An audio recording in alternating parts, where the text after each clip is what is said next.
Bon, à Botaï, aujourd'hui, on va, Bezat Hashem. Oh là là, ça s'est mis à la télé là-bas. On s'est mis à la. Qu'est-ce qui est. Comment on est arrivé là-bas? Avec le livre. Je vais pas dire de lettre. Je te jure. Oh, un instant. Attendez, à Botaï. Où ça? De l'autre côté. Voilà, voilà, ici. Là? Madame Michaela, il y a un petit. Ça me peut sauter là? Ah, voilà, super. Alors, on est avec nous. Bonsoir, et on est avec nous, c'est Brunner, monsieur André Ohayon de Toronto, Rabbi Yaakov Ben Haïm de Miami, Rabbi Mordechai Moyal de Ville-Saint-Laurent, excusez-moi, de Côte-Saint-Luc, et puis madame Rimor Broucha Ba'a et Rev Tov, tout le monde. Alors, Rabotai, petit hidouche, grand hidouche, quel petit, grand hidouche, sur la parachute Yitro, du Rahim Kadosh, et mon atomique de hidouche qu'on va développer, puis après on va rentrer dans notre Gemara, parce que c'est ça le but, l'étude de le chiot de Gemara, mais on ne peut pas s'empêcher, si on trouve une petite pépite d'1 milliard de dollars, on la pose, et ce soir c'est 1 milliard, c'est tout pour vous. 50 000, c'est ça. Alors, Rabotai, écoutez-le. Monsieur le rabbin. Monsieur, je ne dis plus, parce que chaque fois que je dis on s'approche, je vois que je fais de la paracha. Alors, mais ça va, on s'y approche. On s'y approche dans trois dapim. Voilà. Monsieur le rabbin. Monsieur le rabbin. Planifié avec les gens de l'administration. Quelque chose de bien, de beau. La vérité, c'est que moi, je voulais garder le sioum. Je ne vous cache pas. Je me suis dit, pourquoi pas pour Ta'anit Bechorot, tous ensemble. Où on fait ça, mais ce n'est pas festif. Mais comment on peut le faire? Parce que c'est Ta'anit Bechorot, c'est pas le... Tu manges le gâteau de Pessah, tu sais, tu dois passer avec de l'eau. Là, c'est pas le festif. Ou on le fait en bonne et due forme. Purim, c'est dans 2 mois. C'est pas trop loin. Non, on est à l'allure que l'on fait, on est bon. De toute façon, on peut laisser un petit segment à la fin et faire le Micheté de Purim. Si ça vous dit, on peut le faire au Micheté de Purim, parce que nous avons un Micheté de Purim, Baruch Haba Rabbi David. On a un Micheté de Purim, les Hebel, le truc ici. Surtout, il y a la joie et la simcha, et sans alcool.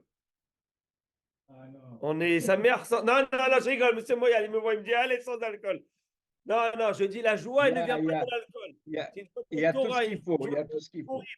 Mais le Blue Label, il passe comme ça, gentiment. Maintenant, c'est une bonne idée. Vous avez de la Très bonne chose. Vous avez de la chance d'être à Rahayim. C'est la joie au complet, c'est pour une comme il faut. C'est la joie totale au Rahayim. En comme au Rahayim. En. Il n'y a pas Je propose qu'on fasse une grande table. Bah. Ouais, alors, vous êtes là, Biakov. Alors, écoutez, et moi, je propose, si on fait Sioum, tous ceux qui étaient dans le Limoud, on fait une grande table au milieu pour les Messaïmim. Et vous savez, et je l'ai dit le dernier cours, je ne sais pas si je vous l'ai dit, que le Samer même, le nom du Satan, il ne veut pas qu'on fasse le Sioum. Et nous, on va faire une grande Sioum parce que ça va donner la joie. Imaginez, vous êtes assis comme ça sur la table. Mais qu'est-ce que ceux-là, ils font l'anniversaire, pourquoi ils sont au milieu? Ils ont étudié Masechet Berachot. C'est quoi ça? Ils viennent au shiur du lundi, jeudi. Mais moi aussi, je veux faire essayer. Moi aussi, je veux étudier. Moi aussi, je veux apprendre. Et tu sais quels échos tu peux avoir? Le sioum, il encourage d'autres. Et vous avez remarqué que quand tu fais le sioum, on va utiliser ça maintenant. Hein. Quand tu fais le sioum, on l'avait déjà vu sur Hidouche, c'est que celui qui profite du limoud, celui qui vient à la fin, celui qui veut être mishtaté dans la simcha du limoud, parce qu'il se sent connecté à cette étude, et bien, d'une certaine manière, il n'est pas venu tous les mais il a un zérout. On a vu que le mot sioum, le mot qui veut dire clôture, il est écrit par un samer, la boucle, la boucle, mais aussi le samer, comment ça s'écrit en hébreu? Sin, samer. Mais comment on écrit le phonétique du mot samer? C'est samer, même kaf. Et sa mère, c'est 60. Même kaf, c'est 60. Donc, l'extérieur et l'intérieur, c'est-à-dire celui qui vient profiter du sioum, Et il bénéficie de la doucha qu'il y a dans ce sioum de la Maseret. Vous avez vu sa mère et même. C'est pas terminé. Yud. Comment on écrit Yud? C'est Yud, qui veut dire 10. Oui. Et Vav Dalet. 6 et 4, 10. L'intérieur et l'extérieur. C'est pas terminé. On avance. Vav, c'est Vav et Vav. Vav, 6 et 6. L'intérieur et l'extérieur. Et le même, c'est même chose. Même chose. Même et même, c'est les deux la même lettre. Pour te dire 40-40. Pour te dire que celui qui michtatef dans le sioum. Bien, Alex, on fait quelque chose. Pas avec un petit brochet là. On vous a amené une belle pêche. Là, j'espère que pour le sioum, tu envoies le truc, tu dis à Kadash Baruch Hu, pour le sioum, tu amènes un poisson. On rate comme ça, on mettra sur la table. Allez, Viatan, Bezat Hashem. Monsieur Alors, le rabbin, vous parlez d'un cercle. Aujourd'hui, on dit que la paracha Shoftim, c'est le mot Shovavim. Vous connaissez le mot Shovavim? Mishpatim. Parce que Oui, si vous prenez depuis Shemot, Vaera, Bamidbar, toutes les parachutes jusqu'à Shoftim, vous avez le mot Shovavim. Et Shovavim, c'est 360, comme un cercle qui finit votre Sioum. Jusqu'à Mishpatim, pas Shoftim. Mishpatim, c'est le même de Shovavim. Et ça fait un cercle. Et c'est 360 degrés. Vous savez ce que c'est Shovavim, hein? Ouais. Shovavim, c'est-à-dire que maintenant, on a terminé, on a clôturé. Non, les Shovavim, ce sont des semaines qui sont propices à un tikkun. Tikkun a une correction, à une réparation. Une réparation de les interdits de la débauche sexuelle ou des interdits de semences en vin ou de tout ce qu'on appelle karet. Karet, c'est tout ce que l'âme est retranchée. L'âme peut être exposée à un retranchement de l'âme dans l'olam haba. D'accord? Et ça s'appelle tikkun karet. Et toute cette période, depuis Shemot, Vaïra, Bo, Béchalach, Itro, Mishpatim, Teruma, Tetzavé, mais en fait, ça Mishpatim, ça s'arrête. Quand il y a des années bissextiles, c'est Teruma, Tetzavé. Donc, on appelle ça Shovavim Tat. C'est les initiales de ces faits de. On va faire Kaddish ce soir. C'est Kaddish à Israël ce soir.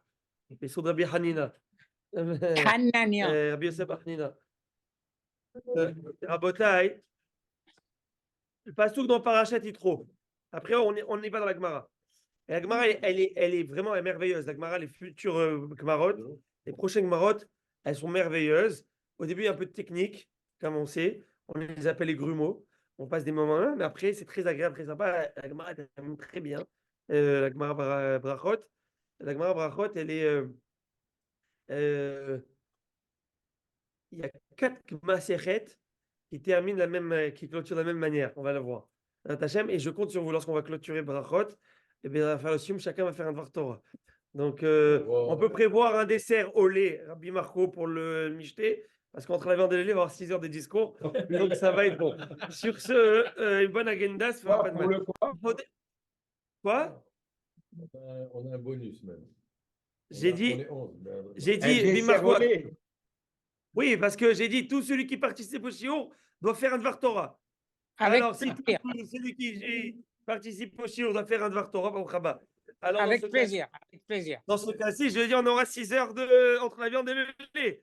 On pourra prendre le. Alors, Hodesh Hashelishi. Hodesh Hashelishi, c'est le 3e mois, le mois de Sivan. Les Tzed Béni Israël, depuis que les Béni Israël sont sortis d'Égypte. Yom Hazé, ce jour-là, Rosh Hodesh Sivan, ils arrivent Midbar Sinaï, ils arrivent dans le désert de Sinaï. Vaïsou Merefidim. Ils quittent l'endroit qui s'appelle Refidim. Vayavo Midbar Sinaï. Ils atterrissent à Midbar Sinaï.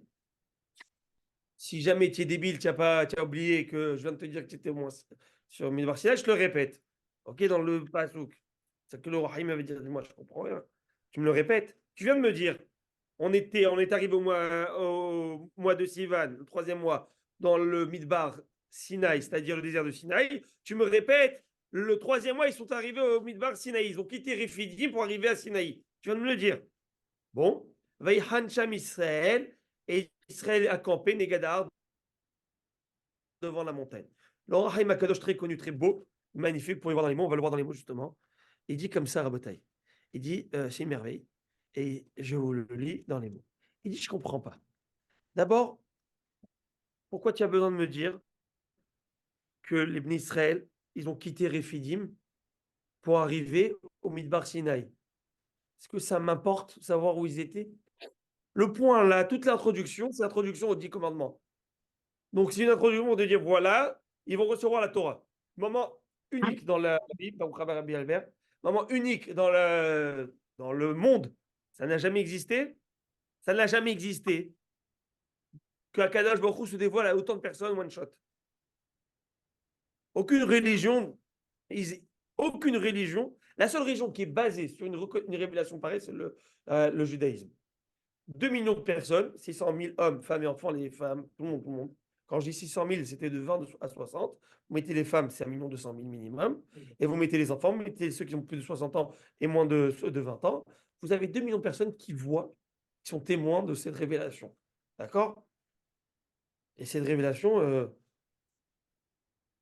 Il a dû se passer quelque chose à Rephidim. tout le monde a vu ça.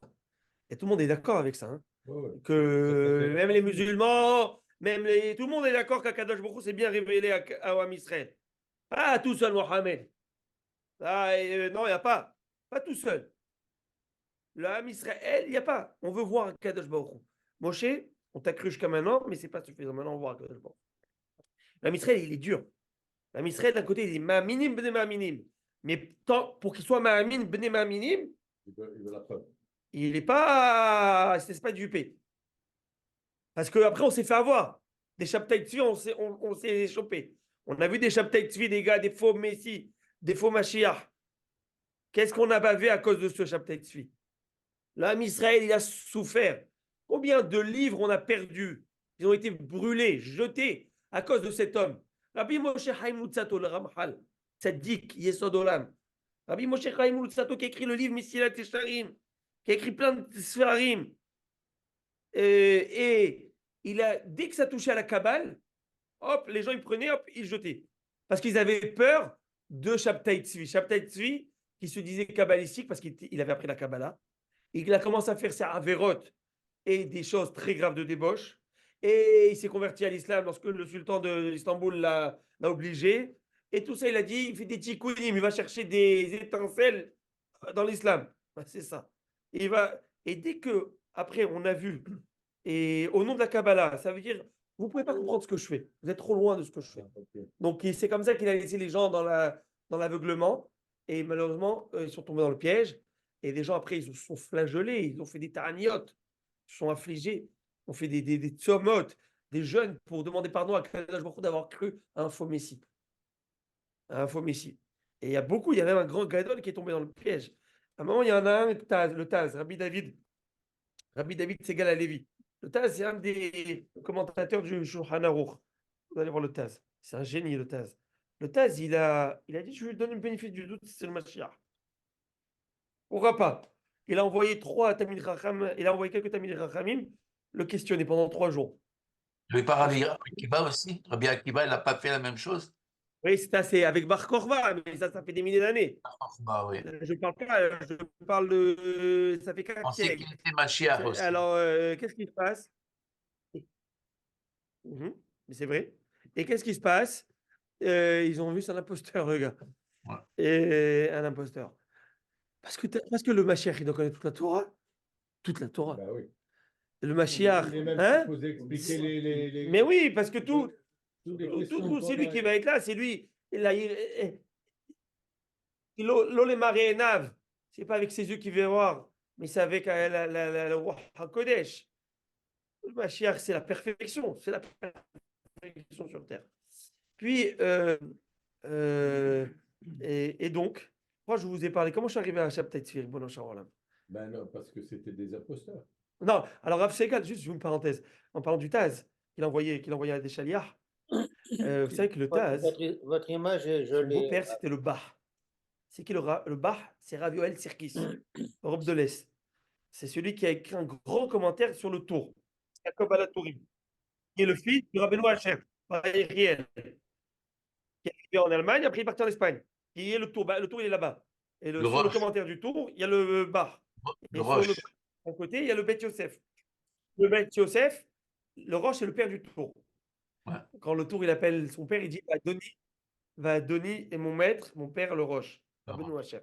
En tout cas, vous savez qu'une fois le Taz, moi je l'appelle le Taz, il s'appelle Rabbi David, ok, c'est l'arrière-grand-père du grand rabbin, l'arrière-grand-père du grand rabbin d'Israël, ok. Rav Lao, pas Rav Ashkenaz. Et lui, une fois, son beau-père, c'était le Bar, Beit Hadash. Bar, c'est les initiales de Beit Hadash. Et moi, j'étais le pèlerin, Baruch Hashem, je le mérite, c'est un juif en Torah. Alors lui, c'était le beau-père de Rabbi David Alavi Segal, le Taz, commentaire de Shulchan Aruch. Un, c'est le commentaire sur le tour, et un, c'est le commentaire sur Shulchan Aruch. Et vous savez qu'une fois, le Taz, il a déposé plainte, il a convoqué au juge en cours son beau-père, le Bar. Parce que son beau-père s'était engagé, après le mariage comme une dot, de donner de la viande à son gendre tous les jours. Pendant des années, de donner, c'était ça c'est ce qu'il a donné la parnassa, donner de la viande tous les jours, des portions. Et à un moment, il n'avait plus tellement les moyens, il a donné du foie. Il a amené en Din Torah. Et c'est pas de la viande. Les abats, c'est pas de la viande. Imaginez, il amène en Din Torah. C'est une histoire de fou, cette histoire. Ah oui. Maintenant, déjà, juste imaginer une table avec le bar et le tas Shabbat. C'est le feu. Alors, il va dire, à la fin du jugement, ils ont jugé le Bédine que c'est de la viande. Qu'est-ce que tu racontes? C'est de la viande. C'est parce qu'il a dit non, c'est du sang qui est coagulé. Non, c'est de la viande. Ok. Il a dit à la fin du Bédine, il convoque ton beau-père. C'est quoi cette histoire? Il a dit non, vous n'avez pas compris. Il a dit dans le Shamaï, dans le ciel, il y avait un grand décret sur lui. Parce qu'il avait promis de me donner la viande. Et dans le Shamaï, ils nous ont dit que ça va peut-être amoindrir ma qualité d'étude si je n'avais pas les protéines ou les vitamines qu'il fallait avec la viande. Et que si je ne mange pas, si je n'aime pas, ou si je n'aime. Et je sais qu'il y avait cette xéra sur lui. Je voulais lui enlever la xéra. Pour lui enlever la xéra sur lui, il fallait que dans le tribunal terrestre, on ait possèque que c'est de la viande. Et Akadosh Baruch Hu, il voulait que je vous raconte cette histoire. Je n'avais même pas prévu de raconter cette histoire. Ça tombe très très bien parce que c'est à la fin de mon. Et il y a maintenant Akadosh Baruch Hu, merci. C'est incroyable. Bémet, c'est le Hémet que je vous dis. Stam, je suis raconté l'histoire. Et maintenant, vous allez voir que Rahim Akadosh, vous allez voir à la fin de ça. Quel rapport avec cette histoire maintenant? Ça me donne la chair de poule parce qu'il y a un grand rapport avec Rahim Akadosh. Et je n'ai pas prévu de parler de ça, Bémet, Hachem Netem. Vous pouvez voir dans mes notes. Enfin, dans les notes. Alors, vous pouvez voir. Alors, à Botaï. Alors, ils sont là. Alors, à Botaï, dire quoi, ils ont quitté Rephidim, tu me donnes la Torah, tu me donnes super introduction. Et qu'est-ce que j'ai besoin de savoir ça? Tout ce qu'il y a écrit dans la Torah, c'est pour apprendre. Il n'y a pas des histoires à dormir debout, d'accord? Donc chaque détail, c'est pour nous apprendre. Qu'est-ce que ça veut apprendre? Qu'ils ont été dans le Mar Sinaï, ils ont quitté Rephidim. Il te dit le Rahim Kadosh. Alors pour répondre à ça, mon maître, mon père, il donnait un beau Haïdouche du Gan de Vilna. Et avant de donner le Haïdouche du Rahim Kadosh, on va donner le Haïdouche du Gan de Vilna. Et après, on va venir la Kadosh, et là, quand on va l'amener, vous allez voir le génie du Rachem, la beauté. On peut être fier d'être marocain et d'être de la souche du Rachem Kadosh. Haïm Ben Atta. Alors, il dit comme ça. Il y a une que. Comment c'est fait? Ah oui, le Lumina dans Kol Eliaou. Dans Kol Eliaou. Il dit comme ça. Il dit, il avait une Gemara. Une Gemara qui est assez connue dans Bava Metzia. Cette Gemara, elle dit que Bémet, je vous lis, parce que Bava Metzia, voilà, ici, elle est là. Très belle Gemara. Il y avait une fois, histoire très connue, une fois, Rabbi Eliezer et Rabbi Yoshua, ils n'étaient pas d'accord sur un sujet. Rabbi Eliezer et Rabbi Yoshua. Pas d'accord sur un four qui s'appelle Tanourosh El Achnaï. C'est quoi le four de Tanourosh El Achnaï? C'est un four qui est fait en vertèbre. Oui. Comme un anaconda, un serpent. Le serpent, c'est comme vertèbre, ok? Et ce four-là, il est fait avec un morceau de ciment, une rondelle de ciment. Comme un beignet. Voilà. Par-dessus, un peu de plâtre d'argile. Il mettait une rondelle un peu plus petite. Et c'est fait un four de forme conique. Ok, comme ça, comme un dôme. Ah voilà, un dôme. Et il y avait donc une entrée pour mettre le. Ils appellent tanot. Au Maroc, ils mettent le pain par-dessus, ils mettent ci. Très bien. Maintenant, on sait que d'après la halakha, tout ustensile, dès qu'il a le nom d'ustensile, dès qu'il a une utilisation, une utilité, s'il touche une impureté, il contracte la touma. Ça, on le sait, c'est une halakha connue. Tout kelim et kabel touma. Maintenant, imaginez-vous, je casse un peu l'argile qui est entre les vertèbres et je le démolis. Cet ustensile, est-ce qu'il est tamé ou il est tahor? Alors, qu'est-ce qui se passe? C'est une marloquette, c'est bien, il vient Maurice, il me dit c'est fini. Grand marloquette dans Rabbi Eliezer et Rabbi Oshua. Et je vous dis, qu'est-ce qui est écrit? Et Rabbi Oshua, il dit que c'était. Rabbi Eliezer, si je ne me trompe pas, il me dit que c'était. Et c'était. Ça restait dans les morceaux. Ouais. Que la tombe, elle restait dans les morceaux, même quand on le démontait. Il est c'est tahor. Tu l'as cassé, tu l'as détruit, tu le remontes, c'est un nouvel ustensile. Rachamim dit non, c'est tamé. Tahor, tamé, tamé, tahor, tahor, tamé. Rabbi Eliezer a dit, guys, comme moi, ça suffit, je vous dis. Non, Rabbi Shua, ils étaient plus nombreux. D'accord? Tu imagines Rabbi Eliezer, il est là, il tient tout le monde contre lui. Et Rabbi Eliezer, il dit, je t'amène des preuves. T'as halakhique, c'est pas bam, bam, bam, bam. Et Rabbi Eliezer, c'est Rabbi Eliezer Agadol. Juste une parenthèse, une petite parenthèse. Vous savez, c'est qui Rabbi Eliezer? Juste pour connaître la biographie de Rabbi Eliezer un petit peu. C'est Rabbi Eliezer ben Orkenos. Quand on trouve Rabbi Eliezer dans la Gemara, dans la Mishnah, c'est Rabbi Eliezer ben Orkenos. C'est qui Rabbi Eliezer ben Orkenos? Son père, c'était Bill Gates. C'était un multimillionnaire. Et il voulait que, bien sûr, son fils travaille dans la Parnassa, dans l'agriculture comme lui. Ils avaient des champs, ils avaient tout ce qu'il fallait. Il a dit, un jour, il le voit comme ça, il dit, mon fils, qu'est-ce que tu as? Il dit, papa, je veux étudier la Torah. Ah, étudier la Torah, ça c'est pour les rabbins, c'est pour les collègues. Restez tranquille. Arrête d'étudier la Torah. C'est pas pour nous, ça. On va aider nous la Torah. Mais nous, un jour, il était dans le champ, avec là, tous ces hectares en train de faire travailler les employés et tout. Et il est malheureux sur une pierre assis. Il y a un homme qui vient le voir, c'était Yohann, il dit, Béni, qu'est-ce que tu as? Pourquoi tu es comme ça, monsieur? Il a dit, je sais pas ce que j'ai. Il a dit, va étudier la Torah, chez Yohann Metzakai. Va apprendre. Il s'est sauvé, il a pris son baluchon, sans rien. Mon fils de milliardaire. Hein. Il a tout abandonné. Il est parti. Son père, il a appris qu'il est parti étudier la Torah. Il a dit, je fais un éder, je le déshérite de tous mes biens quand je meurs. Pas $1. Tous ses frères prennent, il lui prendra rien. Lui, il s'en va étudier la Torah, Rabotai. Il étudie la Torah. Et à l'époque, Rabbi Eliezer, tellement il était tzaddik, et un nav, il voulait lui demander rien, il connaissait rien. Il ne connaissait rien. Il dit, je vais apprendre. Le Kriyat Shema, Amida, je pas digne de rien, ils ont commencé. Il apprend. Et lui, c'était des bancs. Il y avait premier rang, deuxième rang, first class, economic class. Tu vois, c'est plus tu es intelligent, plus tu es. Au début, ils l'ont mis là-bas, et il le rapprochait. Et les gens, que ce soit Rabbi Yoshua, que ce soit les gens qui étaient autour de lui, chacun pensait qu'il était hébergé chez quelqu'un d'autre. Il ne savait pas où il mangeait. En fait, il mangeait rien. Il mangeait des racines, point où son haleine était très forte, parce qu'il ne mangeait plus rien. Et Rabbi Yochanan, il a fait déplacer. Il a fait signe qu'on le déplace, parce que ça le dérangeait la laine. Il a fait signe, ils l'ont déplacé, ils l'ont mis quelque part d'autre. Il a eu très honte. Après, ils ont mené leur enquête. Ils ont vu que le pauvre, il mangeait rien, jusqu'à qu'ils lui ont dit, dorénavant, tu mangeras chez nous, etc., etc. Il a dit que l'odeur qui montait à Ménardim, de ta mission de nefesh que tu t'es donné pour la Torah, qu'elle monte comme la fumée qui monte du Misbéach, elle monte à Kadosh Baruch Hu. Et écoutez, il apprend la Torah. Et il devient un génie en Torah.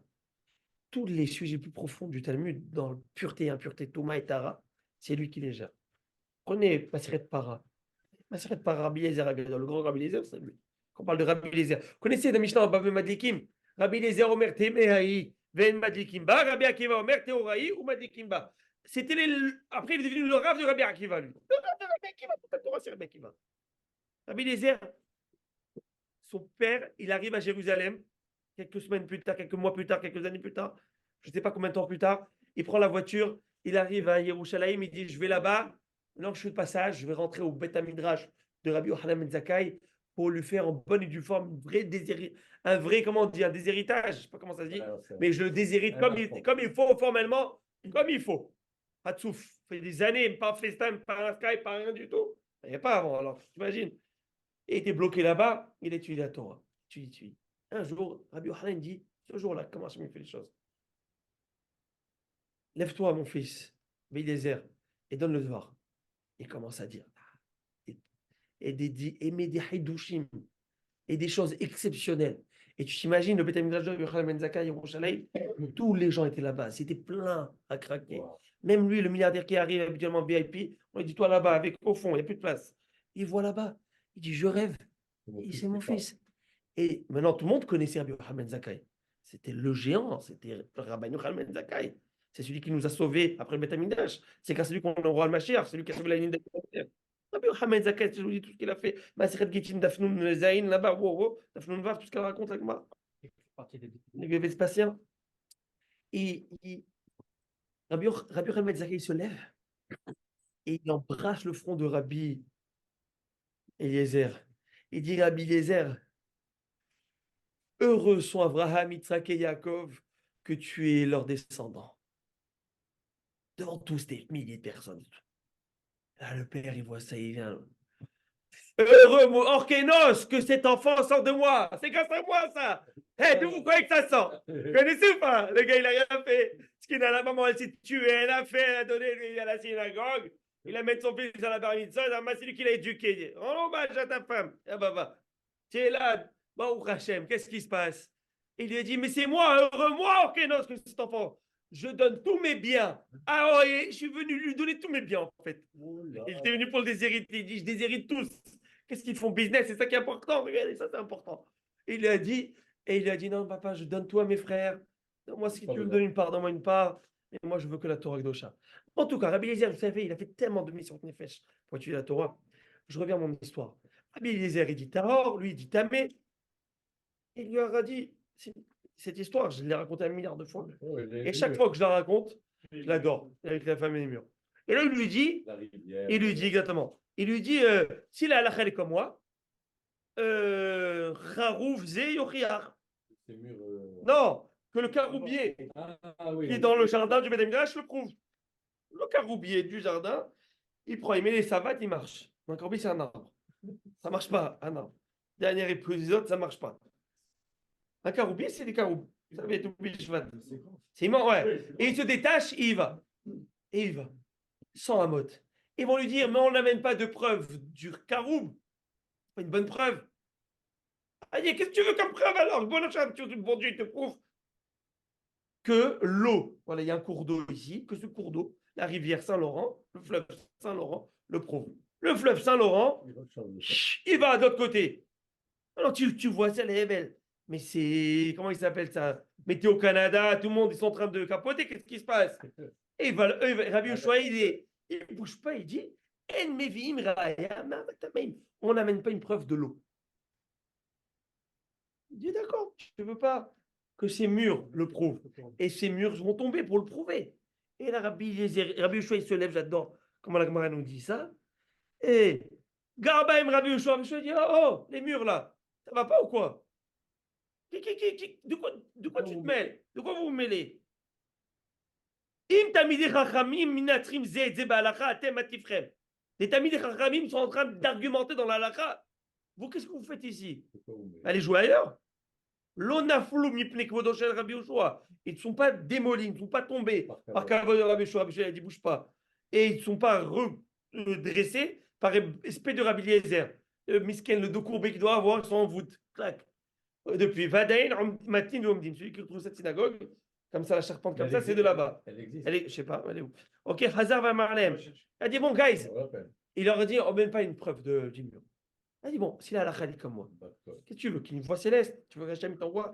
Tu veux un email du bon Dieu? Un email du bon Dieu. Et une voix céleste qui sort et qui dit, et Bat-Kol, exactement. Bat-Kol qui dit, Malachem et Tel Rabbi Eliezer. Qu'est-ce que vous argumentez avec Rabbi Eliezer? Sha'alacha kemoto bechol makom. La halakha est comme lui dans tout. Tout ce qu'il dit, c'est émet. Amad Rabbi Yoshua al-Raglav.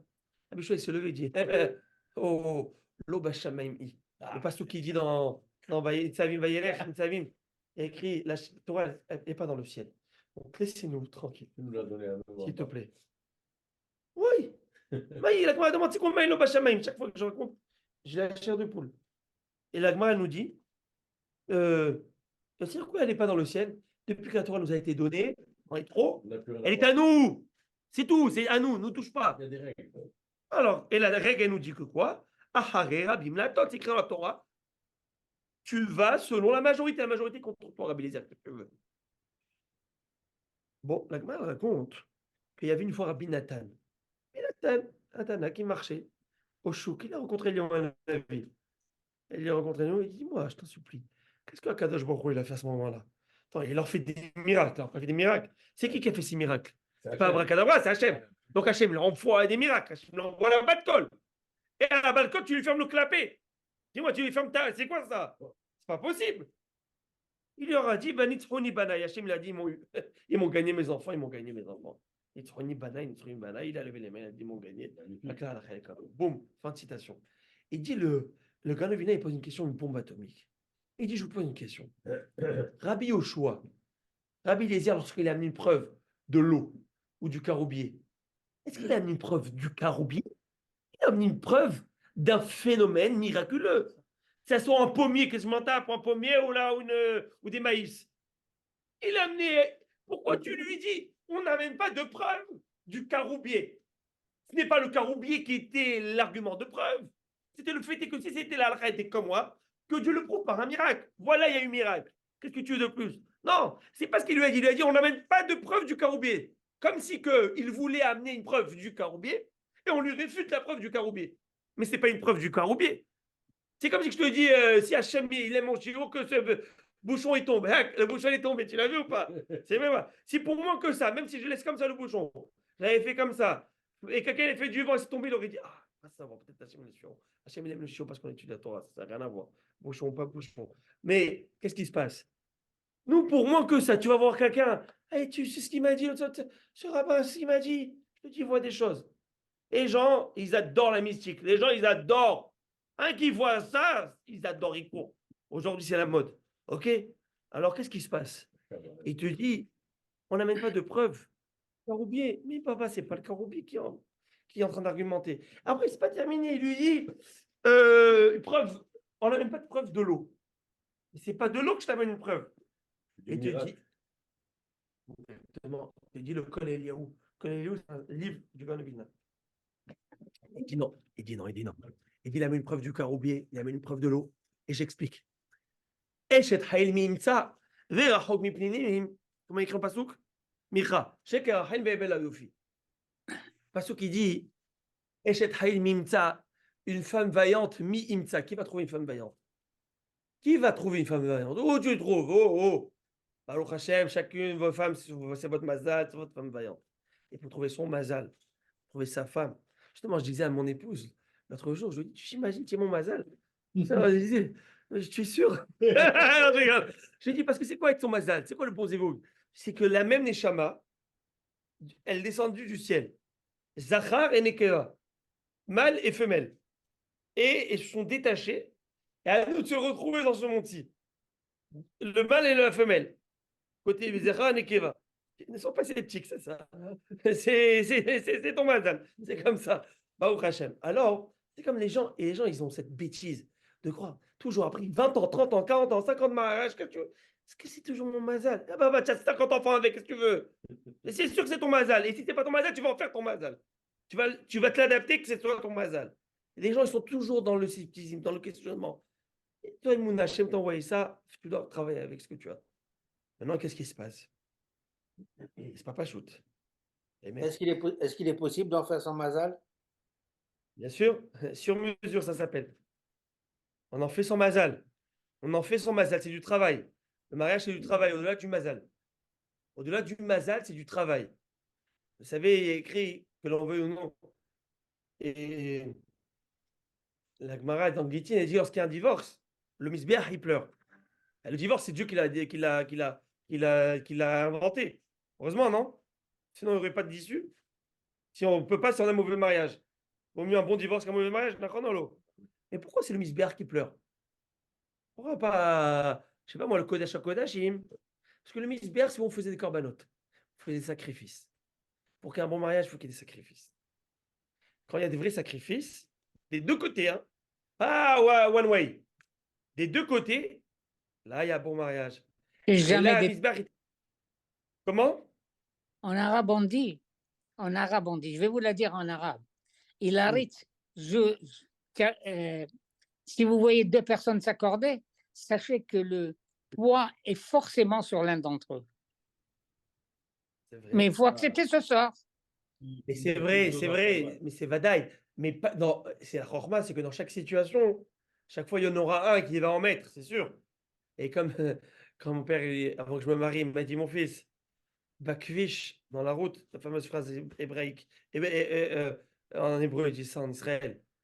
Dans la route, ne sois pas, n'aie pas raison. Paresseux. N'aie pas raison. N'aie pas raison. Sois intelligent. Bakvish, ati tzodek, ti chacham. Ah, c'est ma priorité, j'y vais. C'est un poids lourd qui fait 400 km/h, là, tu vas te le prendre en pleine face et tu t'arrêtes pas. Non, non, mais c'est ma priorité. Mais c'est pas grave. Attends qu'il passe, tu iras après. Kacha, c'est Bachaim. Kacha, c'est Kacha. Et c'est comme ça la vie. Maintenant, on avance. Alors, il te dit ici, il dit comme ça. Et chez Trailmine, ça, c'est qui ma première femme? Ouais, je me suis marié à 18 ans. Mais qui se marie à 13 ans d'abord? Avec ma Torah. Je me suis marié avec la Torah. La Torah, c'est la Eshet Raïl. C'est quoi Haïl? C'est la femme vaillante. Raïl, Haït Yud Lamed. C'est quoi Haït Yud Lamed? C'est 48 pour M. Bronner, ça. Et 48, c'est quoi? C'est la Gemara et la Mishnah dans Pirkei Avot, le dernier chapitre, qui te dit par 48 moyens, on acquit la Torah. Il y a 48 moyens pour acquérir la Torah. Tu veux devenir un Tamid Chacham? Tu veux devenir un Tamid Chacham qui connaît la Torah? Il y a 48 outils à avoir pour acquérir la Torah. Et on va voir, ces 48 sont le Haïm Akadosh, ainsi que le Gaon Levina, il va dire, ils sont divisés en 3. Je vais vous faire une petite impasse des 48, je vous donne 3. Et c'est quoi les 3?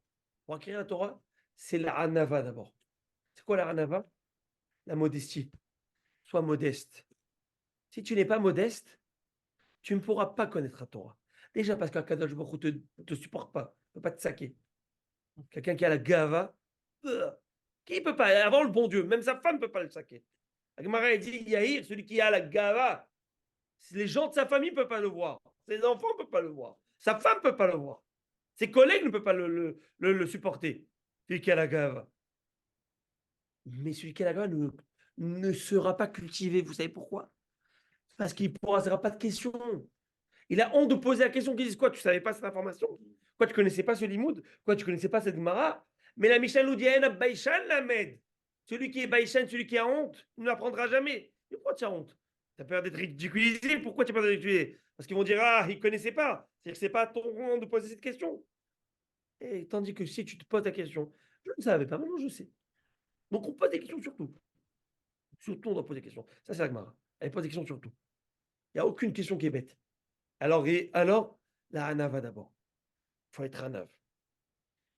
Tu apprends de tes rabbanim, tu prends des tréhas de tes rabbanim. Combien de fois? Et des fois des hontes, et des fois des mots durs. Tu es Mekabel, tu apprends, tu acceptes. Puis après ça, il y a les Stapkut Bemouat. C'est quoi les Stapkut Bemouat? Se suffire de ce que l'on a. Si tu veux vivre la Dolce Vita et tu veux on appelle ça là, les truffes, qui font comme ça, c'est ça qui est important pour toi, qui fait le luxe, les vacances, t'amuser, profiter, les vacances, kiffer, acheter, les fringues, c'est ça qui est dans ta tête. Alors laisse tomber la Torah. On ne peut pas faire les deux. Non, tu peux, je ne te dis pas d'être un misérable, mais si tu es dans la recherche, écoutez les mots, dans la recherche des vanités de ce monde, tu ne peux pas être dans la recherche de Olam Haba. Ça ne marche pas. Tu peux être dans l'opulence. Je ne dis pas non. La Gemara amène une série dans Gittin de personnes qui vivaient dans l'opulence. Rabbi Nassi, l'opulence. Mais il n'était pas à la recherche de cette opulence. S'il ne l'avait pas, il s'en serait passé. Si je fais des affaires, Baruch Hashem, Baruch Haba. Mais est-ce que ça tombe dans la cupidité, dans la recherche d'argent toute la journée? Est-ce que tu penses à ça, toi, N24/7?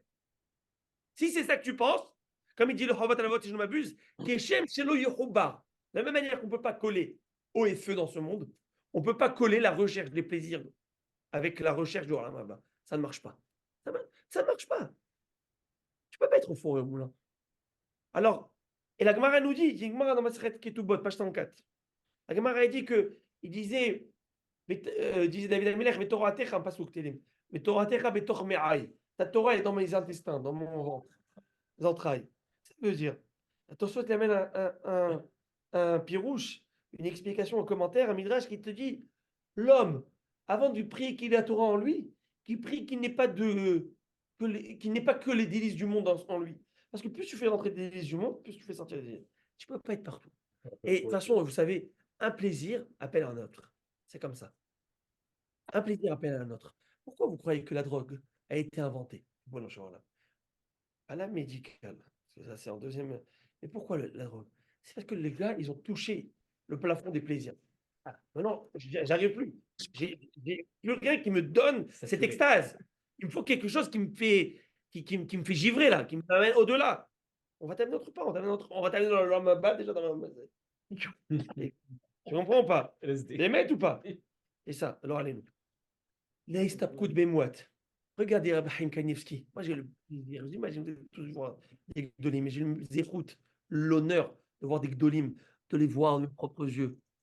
Et tu vois, pas une pomme dans le frigidaire. Je le dis par mérite pour mon grand-père Alav Shalom qui est décédé, ça fait 2 mois et demi. Bon, hein?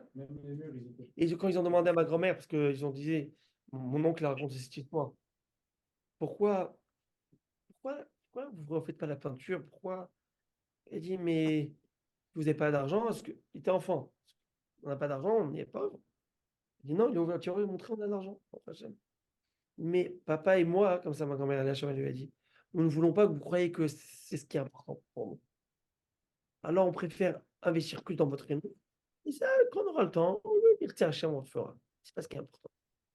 Et ça, que tu le veux ou non, tu as nos priorités. Et ça, je l'ai dit combien de fois dans le shiur, ça, je le parle pour mon premier Malkiel. Quand tu t'extasies devant ta bagnole, devant ton fils, les jantes en alu, 18 pouces ou 24 pouces. Ah, le cuir, avec surpiqué comme ça, rouge. Quoi, tu n'as pas eu de surpiqué rouge? Tu n'as pas fait ça, mais je t'ai demandé comme ça la Rolex. Et ton fils, il te voit. Il te voit comment tu réagis à ça. Comment tu réagis parce que tu n'as pas fait ce que tu voulais. Parce que tu n'as pas eu les radis de Shabbat. Parce que tu n'as pas eu la salade que tu avais envie. Avec tout ce que tu t'investis, tout ce que tu te donnes. Quand tu vois tout ça, mon fils, il est là. Il dit rien, mais ça se calme. J'espère que ma femme n'écoute pas le chiot. En tout cas, qu'est-ce qui se passe? Alors, écoutez, Rabotai. Alors là, Rabotai, on ne voyait pas le lire YouTube. Alors maintenant, écoutez. Maintenant, c'est tellement hachouv que de s'extasier devant la Torah Kedosha.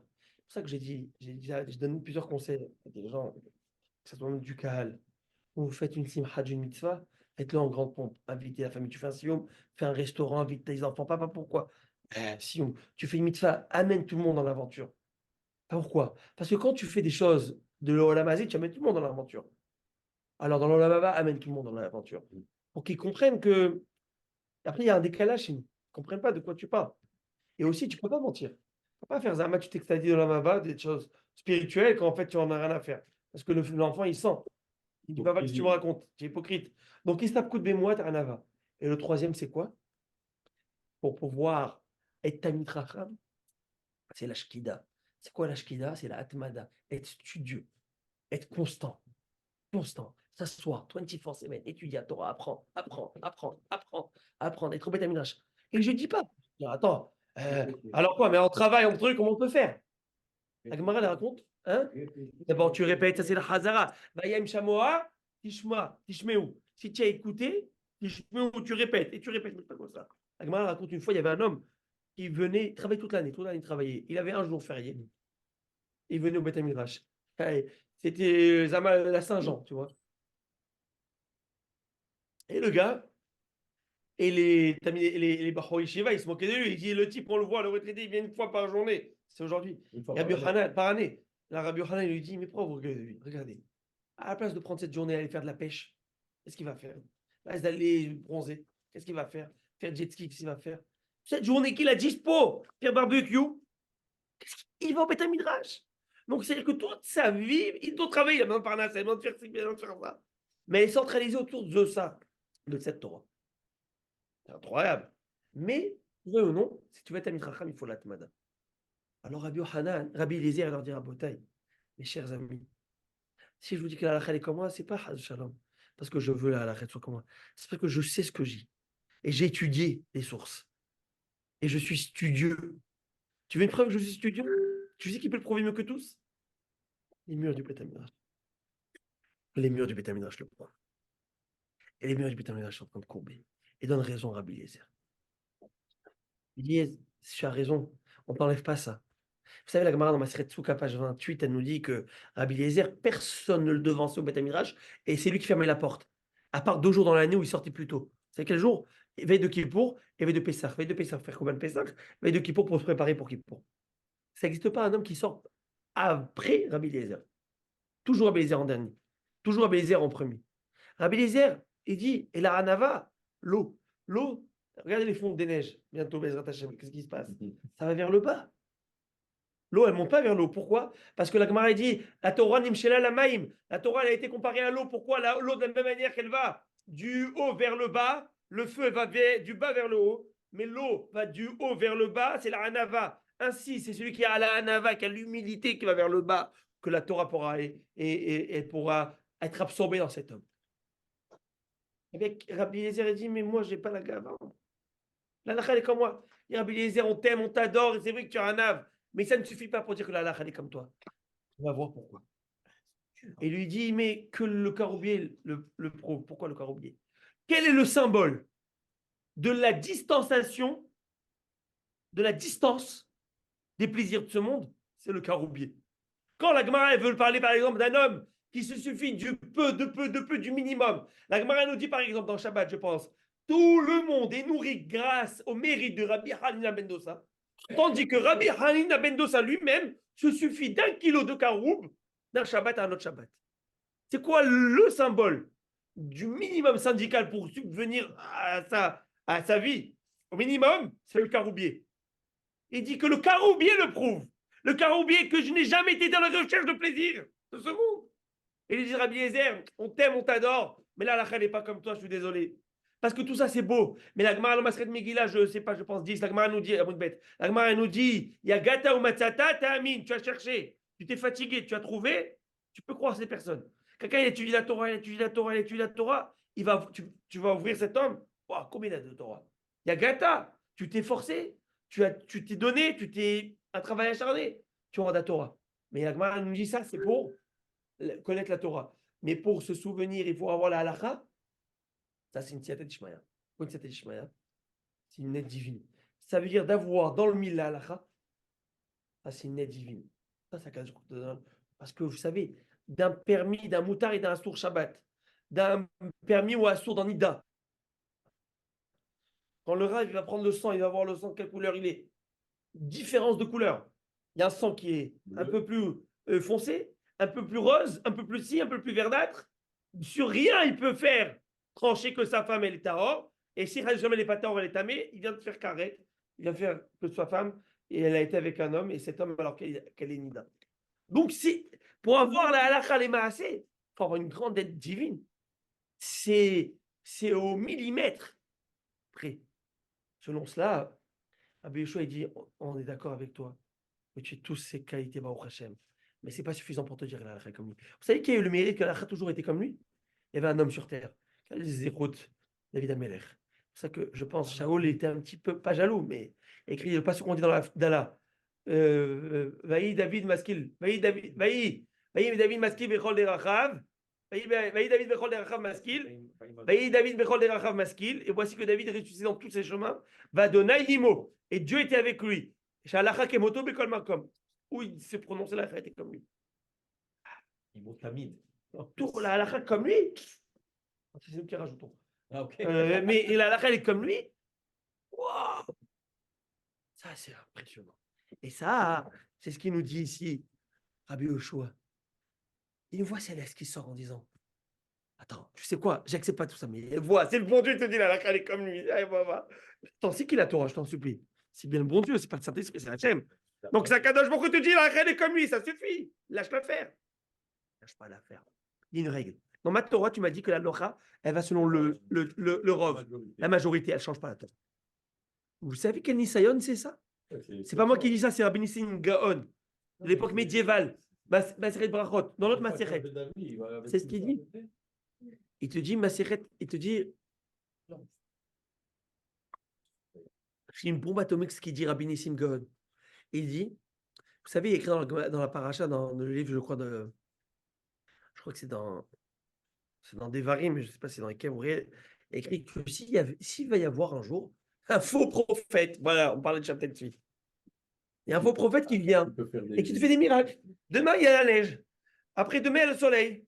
Après-demain, l'éternel vient, tu vas voir. Et demain, je te fais, tu vois, une fleur qui sort d'ici. Et là, tu fais des miracles. Et ça marche. Hein. Vraiment, ce n'est pas des miracles à la. C'est des vrais miracles. Tu le vois, tu te dis, c'est pas possible. Il te dit, Akadosh Baruch Hu, il a dit, demain, dans les téphilines, on les fait plus en noir, on les fait en blanc. C'est plus beau, black and white, plus joli. On te dit, les téphilines, on ne met plus 4, on met 5 compartiments. Cet homme, qu'est-ce qu'on lui fait? Hayamita. Attends, il t'a fait les miracles. Il t'a fait des miracles, pas des miracles de je ne sais quoi, de charlatan, là. De vrais miracles, il te fait. Il t'ouvre la mer en deux. Là, il t'ouvre la mer en deux. Il te dit, le bon Dieu, il te dit, ça te fait faire quoi? Tu ne vas pas le faire, tu ne vas pas écouter. Il lui dit, non. Attends, pour toi, le bon Dieu, il a dit, excuse-moi, on te tue. Quoi? Mais je te dis, je vais au nom de Dieu. Vous imaginez, je vais vous choquer ce que dit Rabbi Nissim Gaon. Sinon, moi, je ne l'aurais pas dit. Rabbi Nissim Gaon dit, pourquoi Hachem nous envoie un prophète comme ça? C'est qui lui fait ces miracles? C'est qui lui fait ça? Quand un prophète, il vient et te dit, je marche dans l'eau. Pour pas te dire quoi. Et je te fais ci. C'est qui t'envoie ça? C'est Hachem qui t'envoie. C'est pourquoi? C'est quand Basouk. À Kadosh Baruch Hu menacé Trem. Dieu vous envoie un Nisayon pour savoir est-ce que tu es loyal ou pas. Ou si chaque rigolé va venir te faire un truc. C'est un piège. C'est un piège. Je te fais un Nisayon. Un Nisayon. Pour savoir est-ce que tu tiens ou pas. Est-ce que tu es loyal. À Kadosh Baruch Hu, c'est choquant ce qu'on va dire. Mais même là, c'était un grand piège pour le Rabbi Yehoshua et tous les Rachamim. C'est pas un charlatan, c'est Rabbi Eliezer qui te parle. C'est Rabbi Eliezer qui te fait des miracles. Des immenses miracles. Et il le connaît. Et on veut voir, est-ce que toi, Rabbi Yehoshua, tu vas tomber dans le piège? Mais il le connaît. Rabbi Yehoshua, il ne tombe pas dans le piège. Vous savez ce qu'ils disent Rachamim? C'est-à-dire quoi, ils m'ont gagné? Nitzrouni. Pas ils m'ont gagné. Netzahouni. Ils m'ont rendu Netzach. Ils m'ont rendu éternel. Ma Torah, elle est éternelle. Je sais que ma Torah, elle a une garantie là. Je sais que l'âme Israël, il va être les Netzach. Netzachim, vous savez pourquoi? Parce que chez Lotishtane, Beshum Zman Chaz Veshalom, la Torah Kdosha, Hachem va dire, oh, je peux, entre guillemets, aller tranquillement. Savoir que ma Torah, je l'ai donnée à des ambassadeurs solides, que tu vas leur ouvrir la mer devant eux, ils ne vont pas bouger. Tu vas leur changer les lois de la nature, il n'y a rien à faire. Achare, Rabim, la Tot. Akadosh Baruch Hu m'a dit ça dans ses mots. Ben, je ne bougerai pas de ça. Akadosh Baruch Hu va dire, maintenant, ils m'ont rendu moi, Netzach. Moi, je suis éternel. Je suis immuable, inchangeable.